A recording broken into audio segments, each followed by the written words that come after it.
2002 was an interesting time in the world of professional wrestling.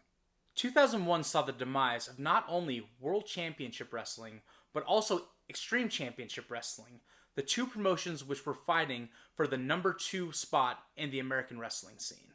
But just as quickly as these two major promotions disappeared, did other promotions start to pop up in order to try to take its place.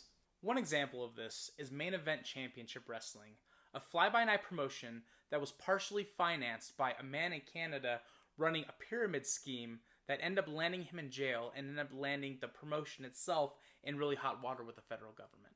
On the other side, you had World Wrestling All-Stars, a promotion that had the look and feel of World Championship Wrestling, but unfortunately was not sustainable when it couldn't offer its top stars long-term contracts, and many of them either backed out or signed with the now World Wrestling Entertainment. Enter Jeff Jarrett. Jarrett, after allegedly holding the World Wrestling Federation up for money in 1999, went to WCW where he became a WCW World Champion, but found himself without a job in 2001 after the WWF bought WCW. While on a fishing trip with his father, Jerry Jarrett, and their good friend Bob Ryder, Jeff Jarrett contemplated his future and spoke with these two men about it. No longer considered employable by the now World Wrestling Entertainment, they all questioned what Jeff Jarrett's next move would be.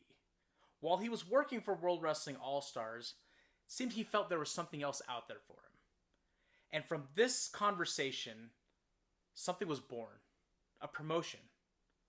NWA Total Nonstop Action. This promotion would go on to springboard the careers of AJ Styles, Abyss, Bobby Roode, and so many others, as well as reinvigorate the careers of Kurt Angle and Christian. And it was all born on a boat trip. And it all started in June of 2002.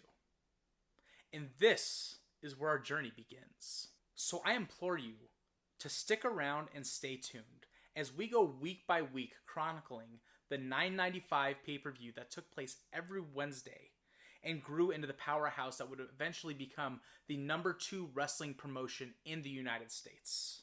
We will review the evolution of the X Division, the shocking debuts that took place in those first weeks, as well as the rise of some of your favorite superstars.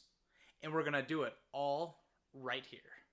But if you want to check out the shows after the reviews, make sure to go ahead and get a subscription to Impact Plus, where you can watch all of the library of the TNA weekly pay-per-views.